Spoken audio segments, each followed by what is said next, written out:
안녕하세요. 오늘도 서연살롱을 찾아주셔서 감사합니다. 인천에 살고 있는 30대 주부예요.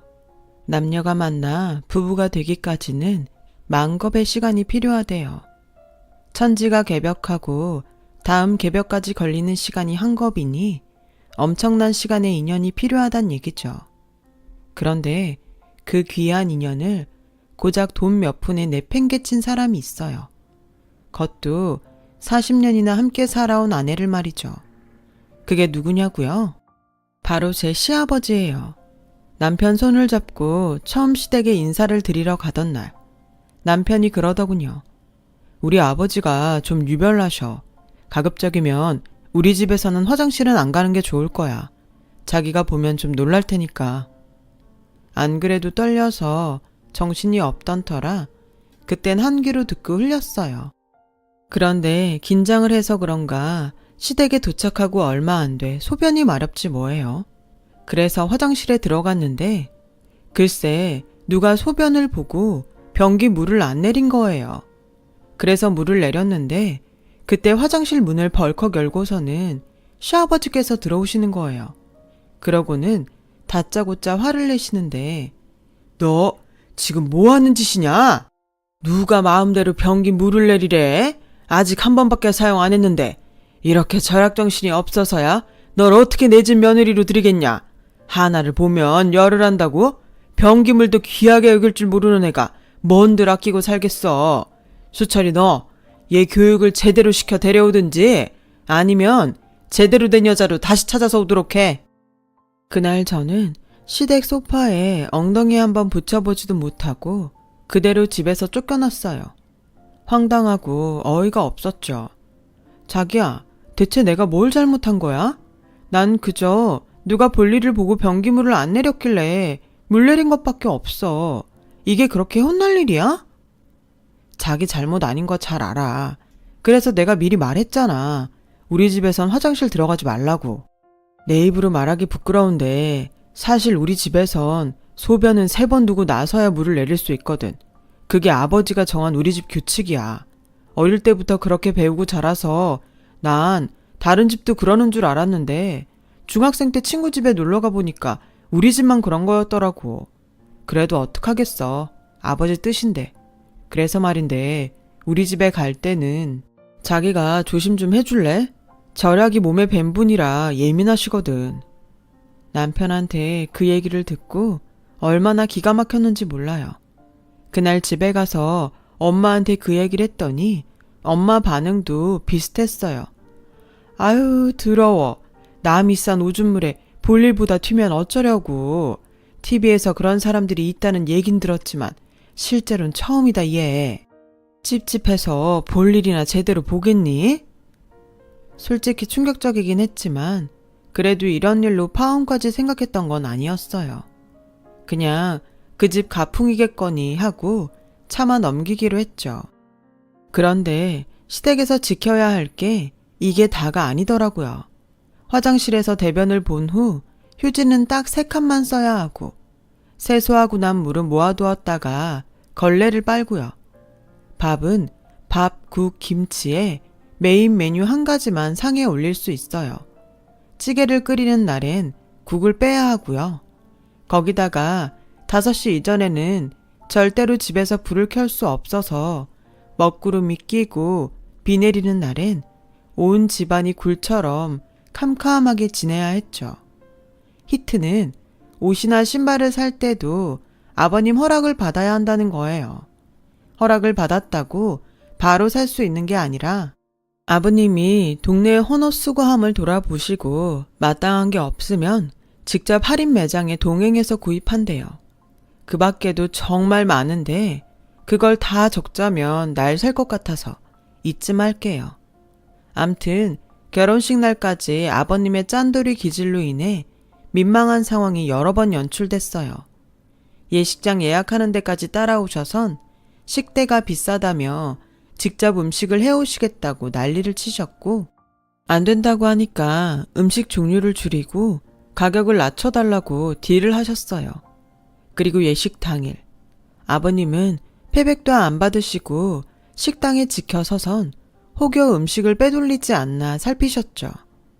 음식 주문은 또 얼마나 야박하게 하셨는지 중간에 음식이 동이 나서 저희 쪽 음식을 가져다 쓰셨어요. 물론 남은 음식은 부스러기 하나까지 다 싸서 집으로 가져가셨고요.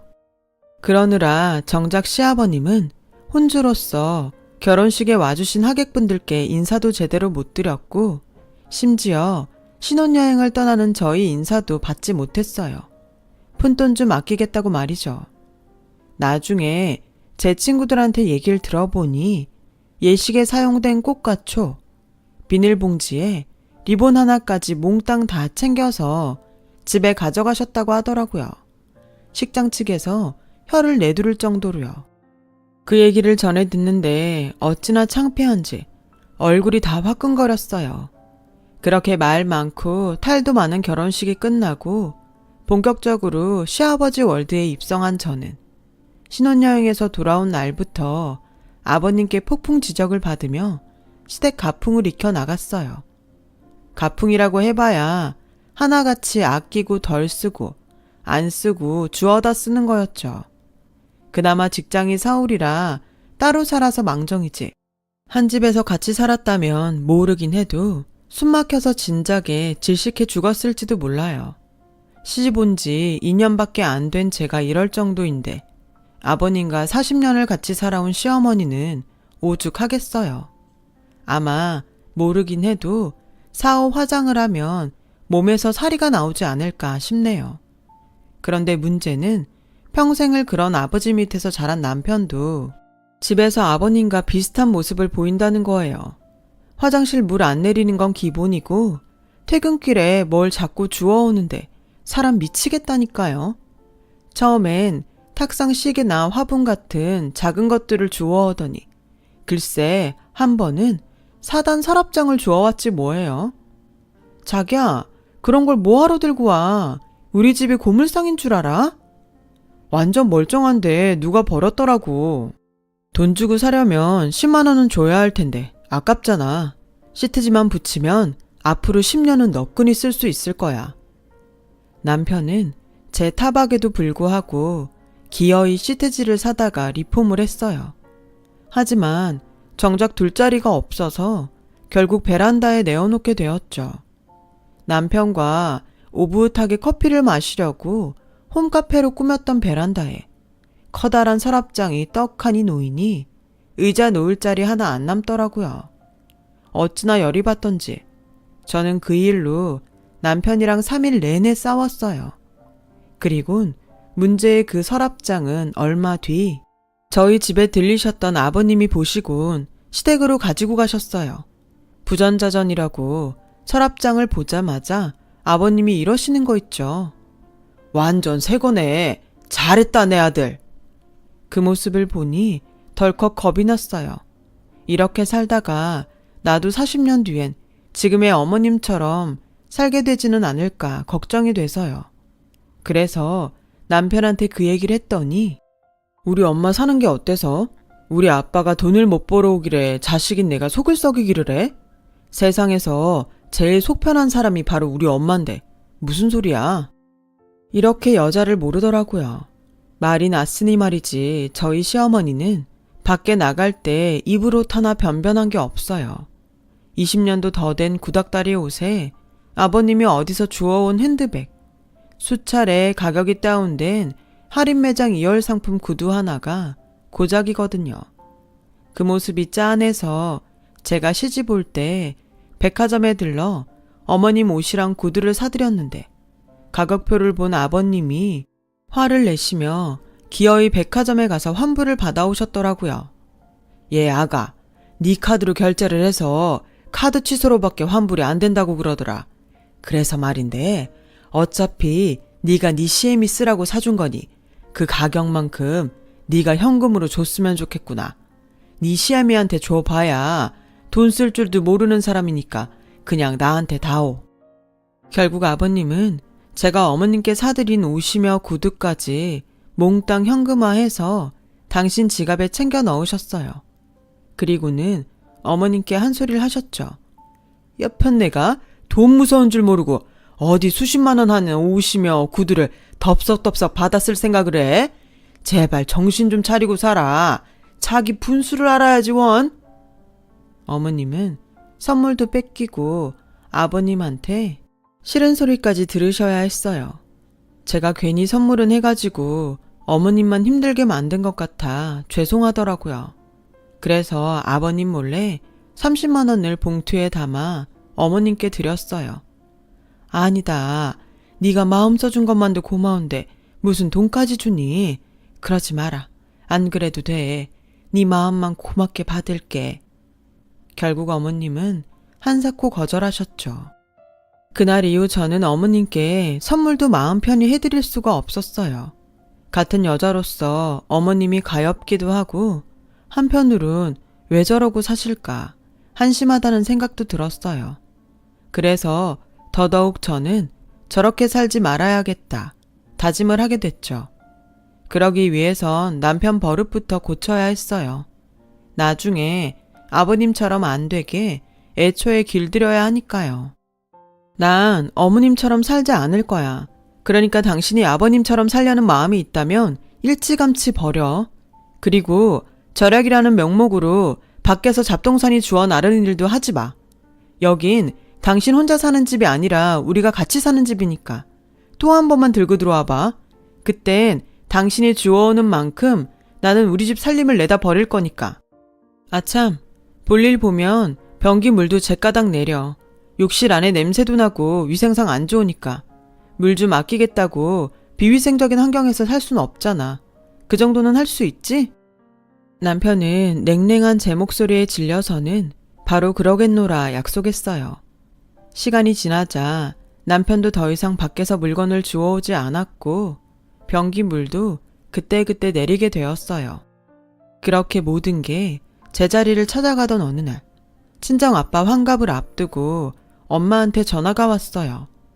아버님이 아빠한테 선물을 보냈다고? 뭔 일이래? 짠돌이 영감님이? 지난달 아버님 생신 때 저희 아빠가 생신 선물로 공진단을 보내드렸는데 글쎄 아버님도 저희 집으로 공진단을 보냈다고 하더라고요. 짠돌이 같아 보여도 쓸 때는 쓰는 분인데 제가 오해했나 보다 생각했죠. 근데 얘 이게 좀 이상해.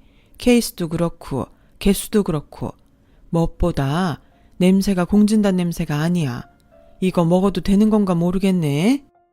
엄마 말이 좀 그렇다. 이상하긴 뭐가 이상하다고 그래. 그리고 먹어도 되는지 모르겠다니. 그럼 우리 아버님이 못 먹을 걸 생신 선물로 보냈단 소리야? 아무리 내 엄마지만 선물 보낸 사람 성의가 있지. 함부로 말하는 게 듣기 거북했어요.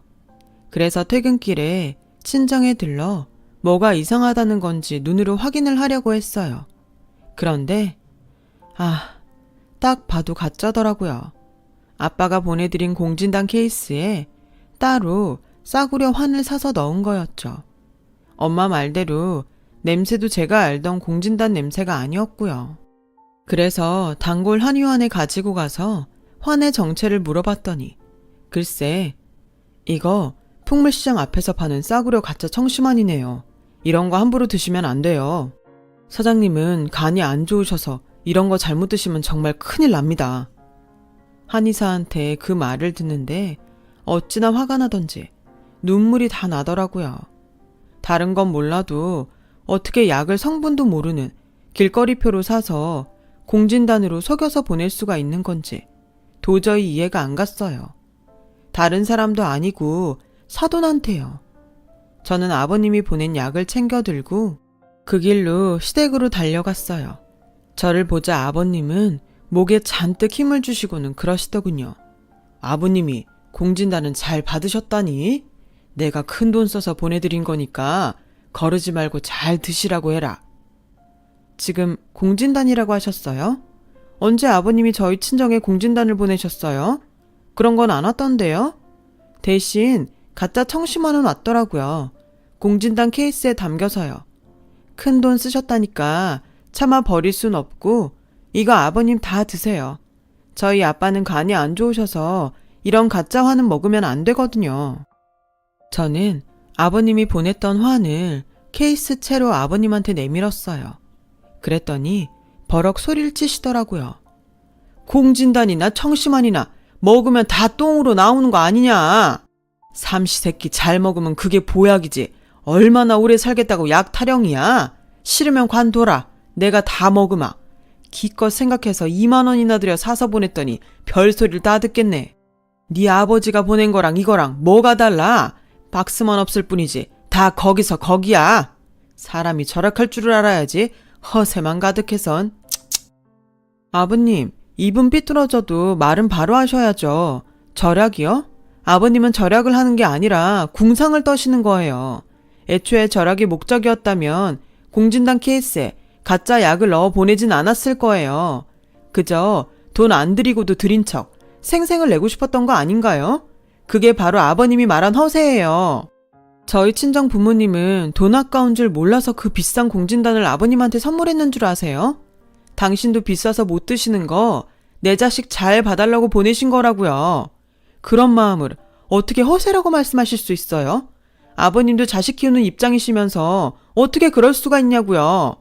말로는 매번 절약절약 하시는데요. 그러시면서 아버님이 받을 때는 왜 아무 말씀 없으세요? 남한테 기백짜리 받을 땐 절약 생각 안 나시고 주머니에서 돈 2만 원 나갈 땐 절약 정신이 솟아나나요? 세상에 그런 이중적인 절약 정신이 어딨어요? 그저 욕심이지. 앞으로는 저도요, 아버님이 하시는 만큼만 해드릴게요. 저도 이 집 식구인데 절약해야죠. 그러니 서운하단 말씀하지 마세요. 저는 쌩하니 시댁을 나왔어요. 차라리 미안하다고 하셨다면 이렇게 화가 나지는 않았을 거예요. 그런데도 끝까지 궤변을 늘어놓곤 당신이 옳다고 우기시니 저도 이해할 마음이 안 생기더라고요. 그날 이후 시댁 발길이 뜸해졌고 명절 때도 잠시 들러 식사만 같이 하고는 바로 돌아오곤 했어요. 한 1년쯤 지났을까요? 설이라 시댁에 들렀는데 어머님 안색이 안 좋아 보이더라고요. 그래서 어디 안 좋으시냐고 물었더니 그때 방에서 아버님이 나오셔선 대뜸 그러시더라고요. 암이란다. 지난주에 병원에 다녀와선 저러고 죽을 상을 하고 있지 뭐냐. 이 집안 꼴을 봐라. 지 몸 아프다고 집안 청소도 안 하고 방구석에 처박혀선 꼼짝을 안 해. 남들은 더한 병에 걸렸어도 식구들 먹여 살린다고 밖에서 일도 하고 멀쩡히 살림도 산다는데 네 애미는 암이란 소리 듣자마자 저러고 손 놓고 유난을 떨더라니까. 아, 얼굴 안 펴. 지금 울고 싶은 사람이 누군데 그래. 병원비 몇 약값이며 방사선 치료 들어가면 이래저래 돈 깨지는 건 불보듯 뻔한데 생돈 나갈 생각에? 내가 잠도 안 와. 근데 뭘 잘했다고 그래. 돈 한 푼 벌지도 못하는 게 어떻게 돈 쓰는 재주는 타고났는지 원. 그나마 하던 집안일도 못한다니 저걸 어디다 써먹어? 아무짝에도 쓸모없는 여편네 같으니라고? 에잇, 단돈 100원이라도 쳐준다면 당장 내다 팔고 싶은 심정이구만. 아버님, 말씀 함부로 하지 마세요. 사람이 아프다는데 그런 말이 나와요? 어떻게든 치료해서 회복시킬 생각은 않고 쓸모가 없다니요. 어머님이요, 아버님 아내예요. 말이 났으니 말이지. 네 시애미가 인물이 있길 하냐 배운 게 있길 하냐. 하다못해 남들 다 있는 친정도 없이 천의 고아나 마찬가지인걸. 이날 이때까지 내가 먹이고 입히고 살았다. 그때 수철이만 배지 않았으면 내가 미쳤다고 네 시애미랑 결혼했겠냐? 근데 뭐? 암? 은혜는 못 갚을 망정 몹쓸 병까지 걸려서 돈 까먹게 생겼는데 내가 복장이 안 터지냐? 잔말 필요 없다. 그렇게 네 시애미가 불쌍하면 네가 데려가서 살아라. 어머니 며느리도 자식인데 못할 게 뭐냐? 데려가서 살아. 난 필요 없다. 아버님은 암 걸린 아내를 위로하지는 못할 망정 쓸데없는데 돈 들어가게 생겼다고 타박만 하셨어요. 남도 그렇게는 안 할 거예요. 도무지 인간미라곤 찾아볼 수도 없더라고요. 그때였어요. 주방에서 쌀을 씻고 있던 어머님이 나오셔선 아버님 얼굴에 쌀바가지를 집어 던지셨어요. 그래, 내 발로 이 집에서 나가주마. 똥물에 튀겨 죽어도 시원찮을 인간아. 이날 이때까지 너 같은 걸 남편이라고 믿고 산 내가 미친년이지. 길에서 빌어먹고 살아도 니놈 집에서 사는 것보다 마음 편할 거다. 40년을 네 마누라로 산 나를 이렇게 헌시짝 버리듯 한 놈 나도 싫어. 암 진단받고 병원문 나서는데 뭐가 제일 서글펐는지 알아? 병 걸려 죽을지 모른다는 것보다 너 만나서 내 인생 허비한 게 그게 제일 서글펐어. 부모 없이 자라 친척집에 빌붙어 살던 내 처지가 싫어서 내 한 몸 힘들어도 번듯한 가정 꾸리고 살겠다고 이날 이때까지 찍소리 안 하고 산 내가 가엾고 불쌍해서 그래서 서글펐다고. 근데 이젠 나도 싫어. 너라는 인간하고는 더는 못 살겠어. 남들 손가락질 받으면서 궁상 떨고 사는 것도 지겹고 되먹지 않은 네 형제들한테 무시당하는 것도 싫고 무엇보다 역겨운 네 쌍판떼기 보고 사는 게 제일 징글징글해서 싫어. 그러니 평생 벽에 똥칠할 때까지 궁상 떨면서 네 혼자 살아. 툭하면 내가 놀고 먹었다고 하는데 TV에서 들으니 가사노동도 엄연히 노동으로 인정한다더라. 그뿐이야? 너랑 네 형제들이 떠넘긴 치매 걸린 네 부모도 내가 다 모시지 않았니? 어디 돈 한 푼 주고 부렸어? 데리고 사는 걸 감사하라며 오히려 큰 소리 치고 부렸지. 나 그 돈 다 위자료로 받을 거야. 이날 이때까지 네가 나한테 퍼부은 폭언이랑 인격 모독 그거 다 돈으로 받아낼 테니까 각오해. 누구 맘대로 위자료를 달래. 그동안 네가 입고 먹고 산 집이 다 누구 건데.